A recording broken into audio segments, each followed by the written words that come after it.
ধন্যবাদ মাননীয় মন্ত্রী। সম্পূরক প্রশ্ন করেন জনাব মোহাম্মদ মুস্তাফিজুর রহমান, কুড়িগ্রাম ৪।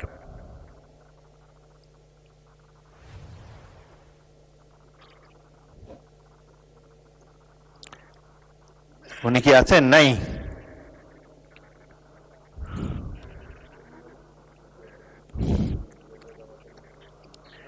জনাব আব্দুল হান্নান মাসুদ, নোয়াখালী ৬।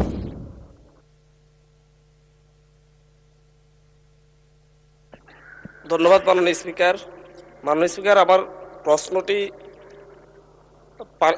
মৎস্য প্রাণী সম্পদ মন্ত্রীর কাছে। আমাদের বঙ্গোপসাগরে ১১৮ বর্গ কিলোমিটার এরিয়া বাংলাদেশের অন্তর্ভুক্ত। সেই এরিয়াতে নিরাপদে জেলেরা মাছ ধরার জন্যে কোনো নৌবাহিনীর টহল ব্যবস্থা নেই, যার ফলে ওই এরিয়ার যারা গভীর সমুদ্রে মাছ ধরতে যাচ্ছে বিভিন্ন ক্ষেত্রে মিয়ানমার এবং ভারতের দস্যু এবং জেলেদের দ্বারা আক্রান্ত হচ্ছে। অনেক ক্ষেত্রে তাদের সেই গভীর সমুদ্রে তাদেরকে সমাহিত করা হয়, অনেক ক্ষেত্রে তাদেরকে ধরে নিয়ে যাওয়া হয়। এই সকল ক্ষেত্রে কোস্টগার্ডের সমুদ্র উপকূলবর্তী অঞ্চলে কোস্টগার্ড রয়েছে, কিন্তু তারা গভীর সমুদ্রে কোনো অভিযানে যায় না, ওরা সমুদ্র তীরবর্তী অঞ্চলগুলোতে অভিযান চালায়। এই ক্ষেত্রে বাংলাদেশের সমুদ্রকে নিরাপদ করার জন্য মৎস্য প্রাণী সম্পদ মন্ত্রীর কোনো ধরনের উদ্যোগ রয়েছে কিনা মন্ত্রণালয়ের? ধন্যবাদ মাননীয় স্পিকার। মাননীয় মন্ত্রী। ধন্যবাদ মাননীয় সংসদ সদস্য। অ্যাকচুয়ালি আমরা বাংলাদেশের সমুদ্রে যে ফিশিং করা হয়, এটা ম্যাক্সিমাম শিপ আমাদের 40 নটিক্যাল মাইল পর্যন্ত আমাদের ফিশিং করে। এর থেকে বড় ডিপ সি ফিশিং এর মতো আমাদের কোনো জাহাজ এখন পর্যন্ত ওই পরিমাণ জাহাজ নাই, ওইটা আরো অনেক সফিস্টিকেটেড জাহাজ। আমরা আশা করি আগামী দিনে আমরা এই কম ডিপে যেই মাছ পরিমাণ কমে গেছে, ডিপ সি ফিশিং এর জন্য আমরা চিন্তা ভাবনা করছি, ওইটার উপরে আমরা কাজ শুরু করেছি। আপনার এখানে বক্তব্য ছিল সেটা হলো যে আপনাদের সমুদ্রে যখন মাছ ধরতে যায় জেলেরা, তখন দুষ্ট লোক বা ডাকাত এরা জেলেদেরকে নির্যাতন করে, জুলুম করে বা লুট করে সবকিছু নিয়ে যায়। আমাদের এখানে ওই ধরনের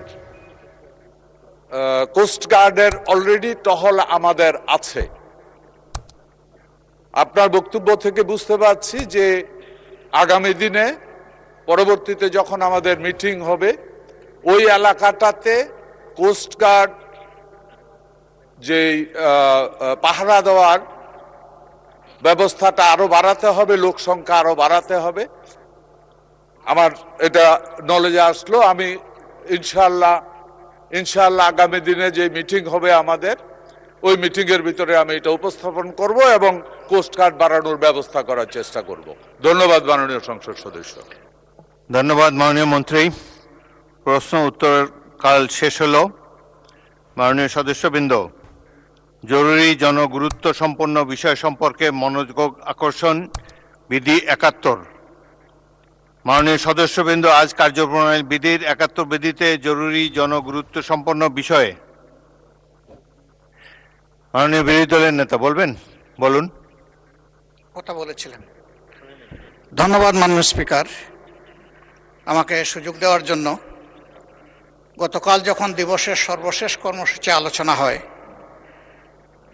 আলোচনার শেষ বক্তা ছিলেন মাননীয় আইনমন্ত্রী। তিনি তার বক্তব্যে আমাকে একটু হয়তো খেয়াল করেন নাই ভালো করে, আমার কথাটা আমার তাই মনে হয়েছে। ইন্টেনশনালি উনি বলেছেন এটা আমি মনে করি না।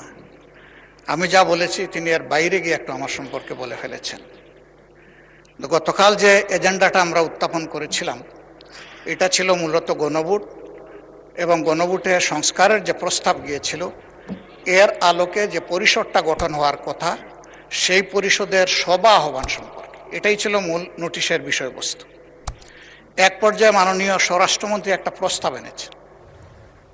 এই প্রস্তাবে আমার বক্তব্যে আমি রেসপন্স দিতে গিয়ে বলেছিলাম, যেহেতু আলোচনাটা হয়েছে সংস্কার পরিষদের উপর, যদি এইটাকে কেন্দ্র করে কোনো কমিটি, বিশেষ কমিটি গঠন হয়, তাহলে আমরা ইতিবাচকভাবে সেটা ভেবে দেখব।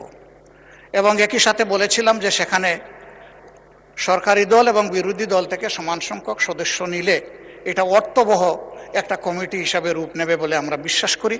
যেহেতু আমরা এখানে এসেছি সংকট নিরসনের জন্য, সংকট তৈরির জন্য নয়।